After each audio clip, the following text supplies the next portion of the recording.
Hi guys, today I'm gonna be showing you how you can send a story to someone on Instagram. So if you have seen like a story on Instagram that you like and you want to share it or send it to your friend on Instagram, here is exactly how you can do this.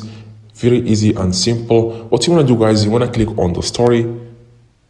So after you click on the story, if you can see here at the bottom right, as you can see here at the bottom right, here this airplane button. You want to click it, this arrow, like you see here, guys. I'm going to click it again.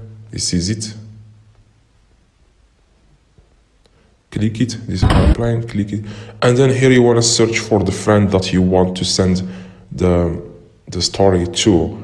You can search here for their name, or you can just select them here, like choose your friend here. For example, I'm going to send this to this friend.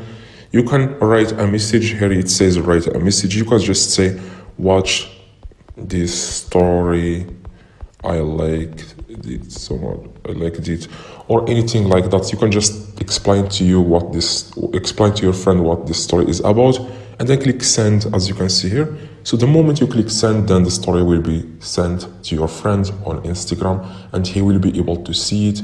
But keep in mind that you can't send this story to people that you don't follow back or they don't follow you, like only your friends on Instagram. You can send it to anyone, but